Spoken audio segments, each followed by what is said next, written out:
HBTV. I'm HB, Harry Binswanger, and I'm an advocate of Ayn Rand's philosophy. I'm a philosophy professional. I've taught at the University of Texas and City University of New York. I have several books. I don't talk much on this show about my credentials because it's a short show. That's a modest thing to say, isn't it? And I want to get to the content. So let's do that. Let's get to the content. Today, I'm talking about the 5 schools of epistemology. Now, before your eyes glaze over, this reduces to 3 schools, 2 wrong schools and 1 right school. And this is the most important issue in philosophy. We're talking about what makes a person able to develop philosophic truth or go off the rails completely. And it's not just an issue of philosophy, it's an issue of your philosophy, the philosophy by which you live. If you don't think you have a philosophy, that's because of the philosophy you accept. If you held the right philosophy instead of the wrong philosophy, you would know you have a philosophy. You would know you have basic assumptions about life, about what it is to be you, what other people are like, whether the world is intelligible or chaotic, whether life is, you can give life meaning, or whether it's bound to be pain and suffering, sickness, nausea unto death, as Kierkegaard said. Everybody has his own philosophy. The core of that philosophy is his theory of how you know. And epistemology is the theory of how you know. So we're going to talk about something that is actually of extreme and very personal importance to you. Although most people, because of the philosophy they hold, don't realize this. There are 5 schools of philosophy, but only 3 of them matter in the end. So I'm going to talk about all 5, but there's only 3 in the end. So let's talk about the 3 first and then bring in the other 2. The 3 schools of epistemology are mysticism, skepticism, and objectivism. By objectivism, I'm actually speaking here of objectivity with a small o. I'm not talking about the whole philosophy of Ayn Rand, although in a way it's all integrated into one thing anyway, but I mean the objective approach rather than the mystical or the skeptical. Well, what do these terms mean? Mysticism is the claim to some non-sensory, non-rational means of knowledge. The claim to possess some means of just knowing is not based on observation with your senses. It's not based upon reasoning from whatever premises you start with. It's not logic. It's not observation. It's, I just feel it. I just know it. I had a revelation. Jesus spoke to me.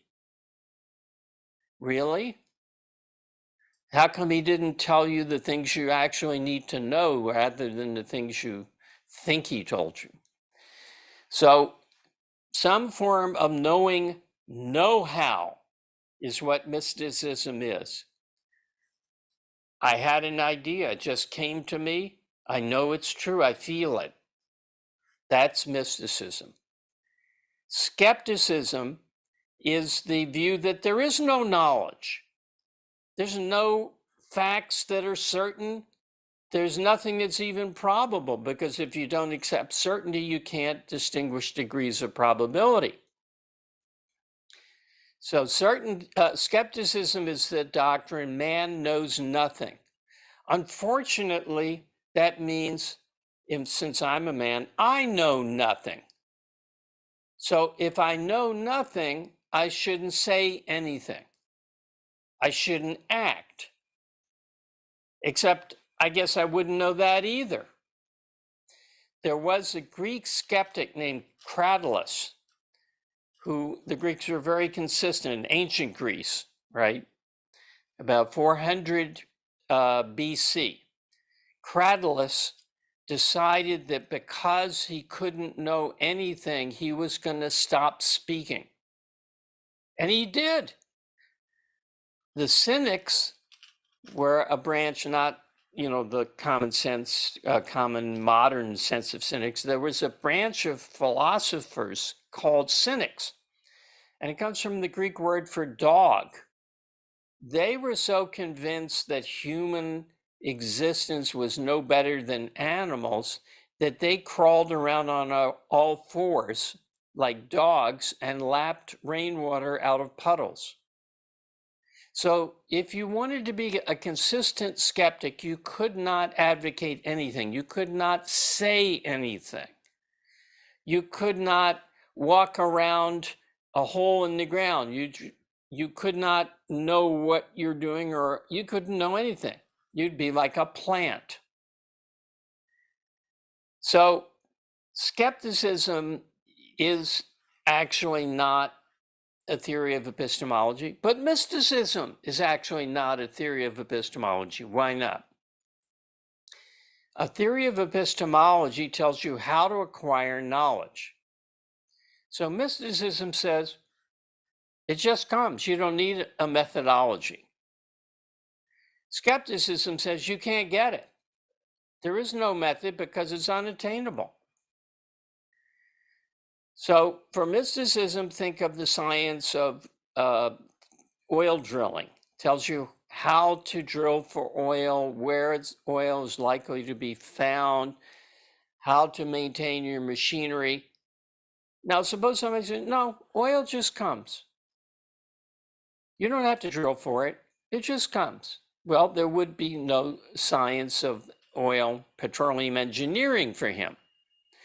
Or if another person says there is no oil, kind of like Jimmy Carter, we found it all. There is no more. He would have no use for petrochemical engineering because there's nothing you can get. So neither mysticism nor skepticism really is a theory of how to acquire knowledge, because one of them says you just acquire it. You don't need a method. There's no how. And the other one says there's no knowledge. So those two schools, although those are the alternatives that are logically clean, are self-eliminating from the field of epistemology. They live on in people's souls. Mysticism is obviously the epistemology or substitute for epistemology of religious people, at least insofar as they're going by religion. When they're being religious, they are claiming to know revealed truth. They are not going by reason. They're not going by observation. They're going by their feelings, really. They wouldn't call it that, but that's what it is. And the skeptics, examples of skeptics in ordinary life are anybody who's afraid to draw conclusions. Anybody who says, well, I don't know, it's so complicated. Now, some things are complex, like quantum physics. But the person who says, about should we send aid to the Ukraine? I don't know. I mean, who's to say? It's so complicated. Should you vote Democratic, Republican, or something else? Oh, I don't know. How can anybody know? Is Trump evil? Is Trump good? Well, it seems to me, but I may be mistaken, that that's skepticism. That's the refusal to make judgments, particularly in the realm of morality, of ethics, of good and bad. The refusal to do that is rationalized by the statement, who can know? Nobody can know. You can't know. It's only in philosophy that you get these people like Cradulus who really are skeptical about everything. Most people are skeptical under pressure. When it comes to their eggs being overcooked and they're angry, they think they know. These eggs are not done right. I told you that you did. How do you know? I remember. Well, can you trust your memory? Don't people often remember things, think they remember things that other people say didn't happen? How do you know you can trust? Oh, come on. So most people are not skeptical when it comes to the concretes of their daily life that are not threatening to them. They're not under pressure about. But when it comes to big issues, that's when they cave. So mysticism and skepticism, although not things that people would endorse wholesale, have their effect in their souls, unfortunately. And the same person can be mystical and skeptical in different moods. It's completely consistent that they are inconsistent. So the person can be skeptical about knowing anything about how what he should do with his business, or whether let's say he has an employee that's no good. Should he fire him? I don't know. Who's to know? Who can say? And on Sunday, he goes to church and says amen and believes everything that religion tells him. So it's an inconsistency in their behavior and in what's ingrained in their subconscious. And it's philosophically inconsistent, but that doesn't mean they can't attempt to live contradictions. Attempt to live contradictions. So on the employee, for instance, when a religious person tells the guy who is religious, judge not, lest ye be judged. So you can't fire him. Well, qua skeptic, he's going to say, well, wait a minute, and he's going to argue against that. And if somebody comes in and tells him, you've got to fire this guy, he's bringing your business down, he'll push back against that. And he'll say, well, what about my Christian duty to the guy? So people have contradictions in their souls. Not everybody, Ayn Rand didn't, but most people have contradictions about how they approach judgment in their souls. Now, the right view is the objective view of knowledge, which is that knowledge comes from the application of reason to sensory observation. Now, that requires some explanation, and I don't want to go too deeply into this because I wrote a book on it, and I want to get to the other two sub-variants that make up the total of thought. But the senses are your contact with reality. They are physical instruments whose output is data about reality. There's nothing else for their output to be. They cannot be mistaken because they don't say anything. Your senses do not make judgments. You know all the arguments about optical illusions and sensory illusions, right? The distant person looks small, but you know he's big. The stick half immersed in water looks bent, but you know it's straight. So you can't trust the senses. I mean, this is an old chestnut. Well, the senses, let me give you the general formula for it. All these arguments from sensory illusions take the form, the senses tell us so-and-so, but so-and-so is false. But the senses don't tell us anything. It's you with your rational faculty who interpret what you see and come to the conclusion, oh, that's a small person, or oh, that's a large person, or that stick is straight, or that stick is bent. your eyes don't whisper into your ears judgments about what they see. They present you with a scene. That scene is neither valid nor invalid. It's the given. It's that by reference to which other things that are not sensory are called valid or invalid. It is the source and standard and test of validity. It itself, it being, or they being the data of the senses, are an absolute that you cannot question or judge. There's nowhere to stand. Am I seeing right? Well, let me put on my better eyes and look. Oh, are these eyes seeing right? Well, let me put on my God's eyes and see what it really looks like. That's shot through with error, as I discuss in my book, How We Know. You can look that up. Incidentally, I recommend very strongly J.J. Gibson, a psychologist of perception or an experimentalist and theorist of perception, who is not an objectivist. He died in, I think, the late 70s, but he was a superb thinker and discoverer of things about the senses. He called himself a realist and a direct realist. Why it's direct is for another time. That's very important. So the senses are what you start with and what you end with. Everything you know comes through the senses. But you can work up, you can process what comes through the senses. You can put together different sensory perceptions and come up with concepts, with ideas.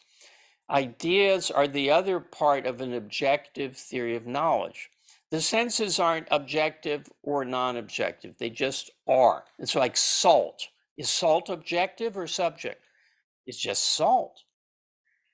But that over which you have control, your use of reason to conceptualize what you observe and to draw inferences about it, that can be mistaken. That is not the given. Mysticism thinks it's the given. They think anything that pops into your mind, that's an absolute, like things you see. Seeing is believing and believing is believing, or believing is seeing. So that's what mysticism is. It's a claim to some non-sensory, non-rational form of knowledge that you just have. So in fact, you can be mistaken. So you need a method to go correctly in your processing of the information from the senses and not make a mistake. You need to know why that stick isn't bent.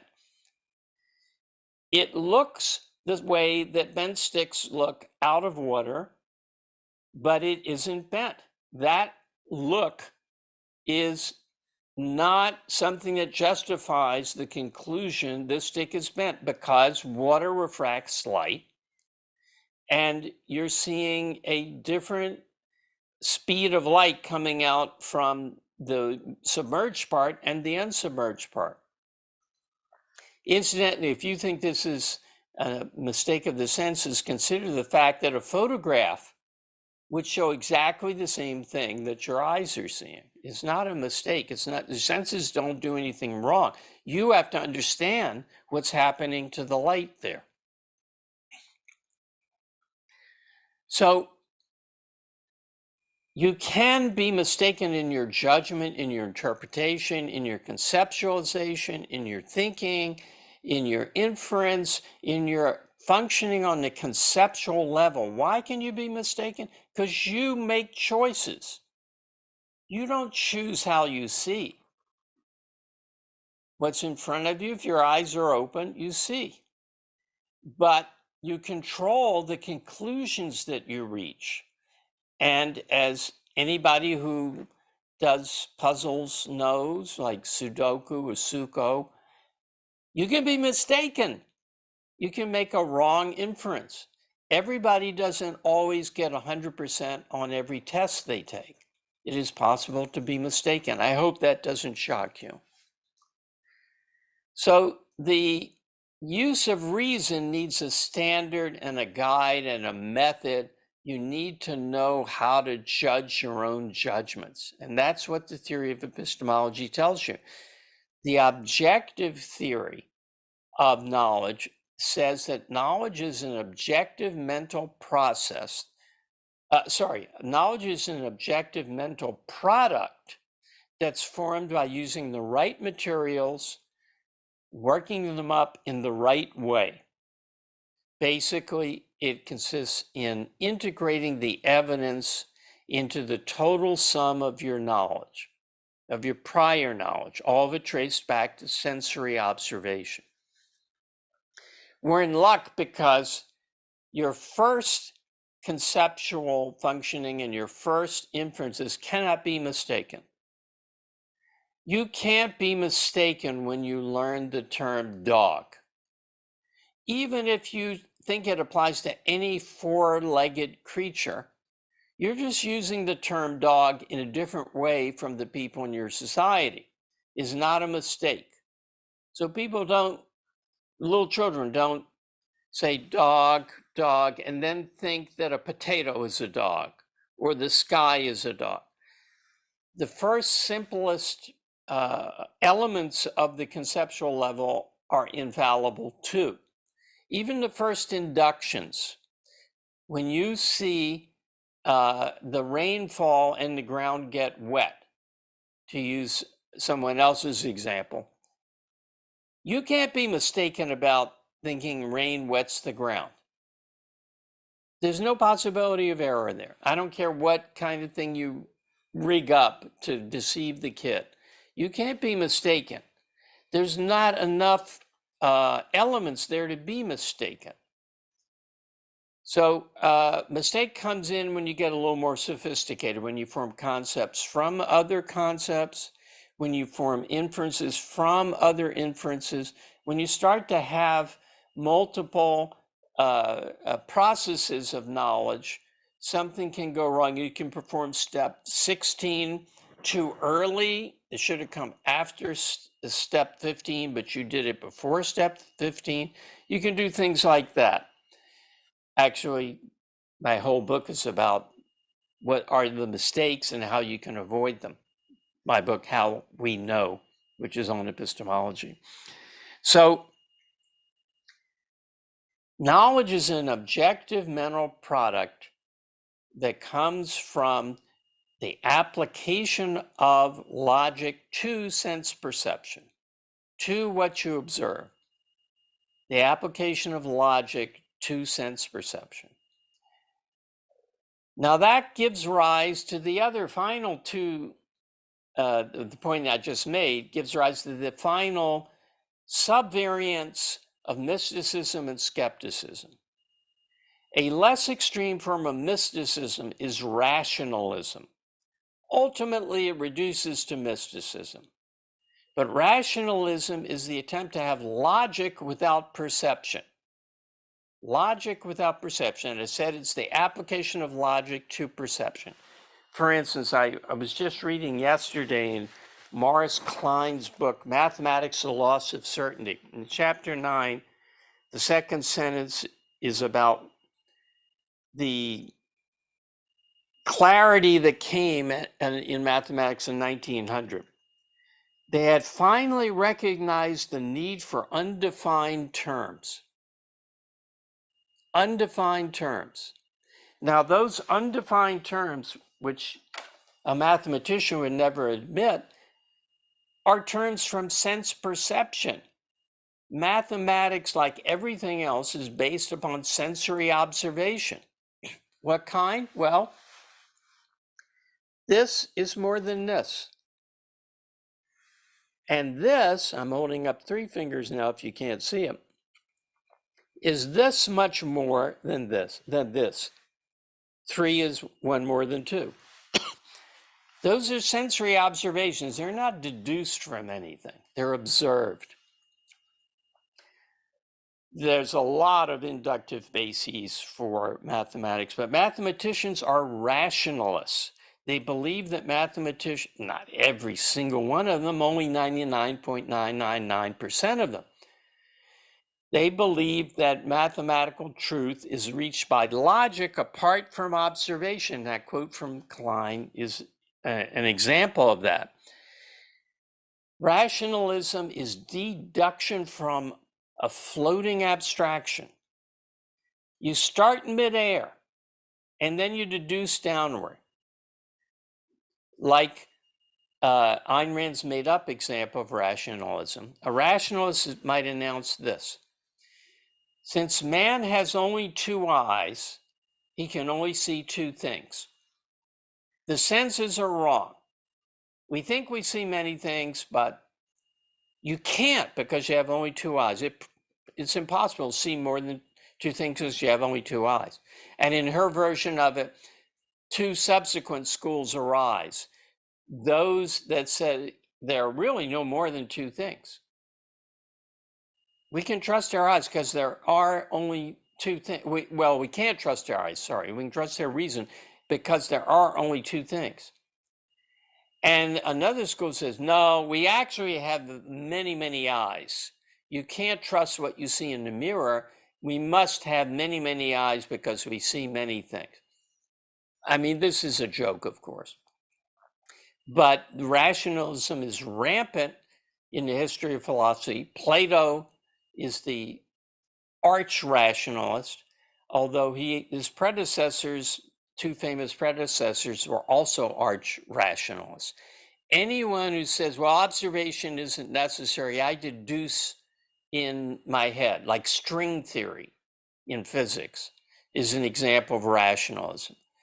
But anybody who tries to figure out everything in advance without taking into account observed fact is a rationalist. The people who overplan, who won't take a step until everything is planned out and foreseen in advance, are rationalists. You have to go by the returns from reality. You cannot live your life with a theory and a plan that you can then ignore subsequent experience in relation to. Which kind of brings up the other side of the false alternative. Those who want the senses but are skeptical about logic. Those are the people who are running our government and that you meet all over the place. They're the pragmatists. I don't know. We can't be theoretical. Let's play it by ear. Let's try it and see what works. You don't have to plan things. Just put your foot in the water and try it. And if it doesn't work, we'll try something else. For instance, the Democrats who say, well, the Constitution might have been valid. The U.S. Constitution might have been valid in 1783, but this is today. Times change. It's no longer valid. We don't need that Constitution. We either have a different Constitution, P.S., which says it tries to enact everything the Democrat believes, or we have to amend the hell out of the existing Constitution to adapt it to modern times, because truths change. There are no absolutes. Things flow. Well, isn't it an absolute that if a person punches you in the face, that's a wrong and a crime and the police should arrest him? Isn't it an absolute that if you want to stand in the public square and say, the president is a fool, you shouldn't be arrested for doing that? Isn't it an absolute that people in the Ukraine are dying because of Russian aggression? And shouldn't retaliatory force be used against them? Everything is an absolute. Every fact is an absolute. It's an absolute whether you live or die. It's not up for negotiation. The fact that, as Ayn Rand put it, we don't wear hoop skirts anymore and we don't travel in carriages, we travel in automobiles, doesn't mean there's anything that's changed about the nature of man, such that the Constitution would have to be required merely because we have different technological and fashion differences from our predecessors. So certain light and transient things do change. But the essential fundamental truths about existence and man do not change. Philosophy does not change. Now, if you said that to anyone today, they would say, well, what do you mean? There are no absolutes. Philosophy does change. It has to change because reality changes. No, it doesn't. That's the empiricist viewpoint, that you don't see down deep to things like reason is man's means of survival. Your focus is on what you see here and now. Powell tightened the interest rates. That's a fact. Reason is man's means of survival. That's hot air. That's empiricism. Empiricism. So we have rationalism versus empiricism, and they're like versions of mysticism and skepticism that have given some credence to man's consciousness, but not enough. So as opposed to the mystics who say there is no method, the rationalists say, oh yes, there is very much a method. It's the axiomatic method that deduces from the first premises that are undefined. And which of course ends up in mysticism. The empiricist says, oh no, you can know some things. You can know that the eggs came back to done. You can't know whether Russia should or shouldn't have invaded the Ukraine. You can't know whether the Mona Lisa is or isn't a great painting.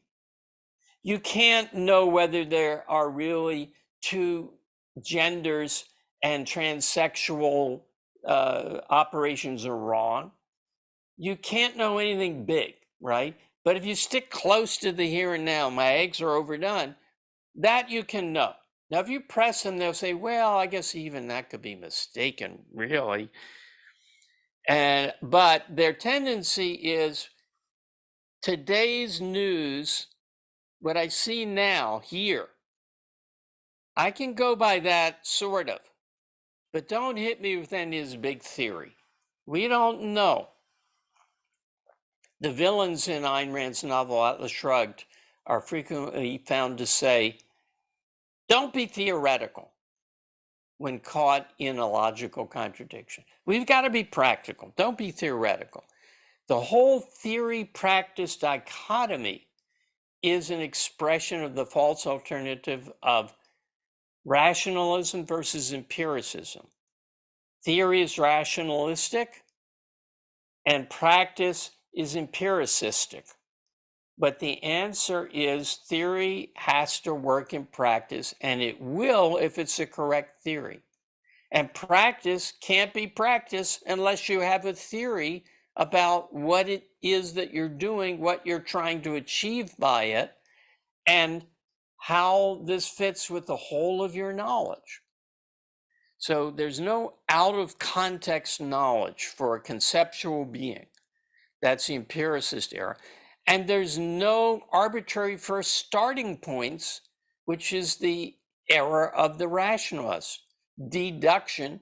Let me give you an example of another example that came up last time of rationalism.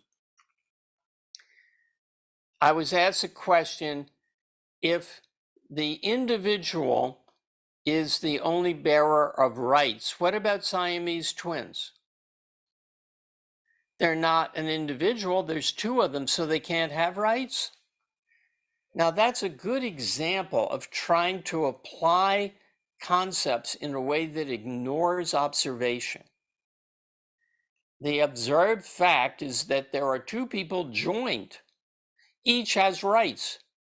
There's also an observed fact that unlike the rest of us, they can't go their separate ways, as we say. In a literal way, they cannot go, so they have to have an accommodation. So, I mean, you answer that by saying the theory of rights and political philosophy is formed to deal with people who can move away from everybody else. who have their own separate bodies. Another example that I got like the second year after I read Atlas Shrugged was this. It's called the donut problem. You're in favor of absolute property rights. Yes, I am. Well, what if I buy up all the land around your house and say, you cannot cross my land and no one can cross my land to get to you? You would starve. You can't live without crossing somebody else's land. So either rights aren't absolute, or we have to accept that people can starve other people to death, imprison them, in effect. That's the only alternative. No, that's the rationalist alternative. What's the objective alternative? It's something called easements. Since you can't use your property in a way to violate the rights of others, deprive them of their life, liberty, pursuit of happiness, if you own the land around, you have to provide an easement. I mean, this goes back probably to 1200.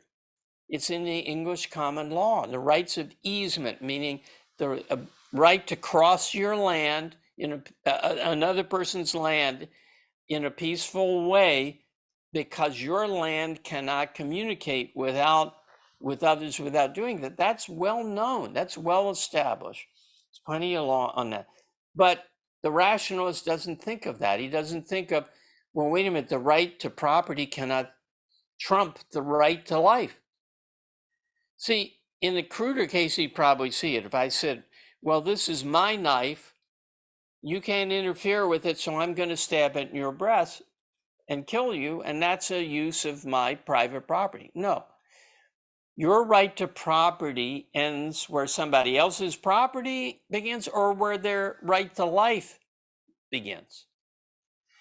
So those are examples of a rationalistic approach to policy or to questions. Aside from people studying philosophy, that is much more common in America to come across the pragmatist, empiricist, play it by ear, who's to say kind of moderate skepticism, which is empiricism. So I've gone on about the 5 schools. I just want to name them again. Mysticism, whose moderated form, compromised form, is rationalism. Skepticism, whose moderated form is empiricism. And objectivism, the objective theory of knowledge, which is the only tenable position, the others being self-refuting. Thank you very much. I will continue answering questions, and this came up from a question in the chat, by the way. So I will continue answering questions next week. No, next week, I'm sorry, 2 weeks from now. Next week, I have invited Jean Maroney, who happens to also be my wife, to appear again on HBL to talk about her work in psychology and coaching. She's going to talk about self-direction in goal-directed pursuits, how to set goals and achieve them from a principled viewpoint, not being mystical or skeptical, not being rationalistic or empiricistic. Until next week, thank you and goodbye.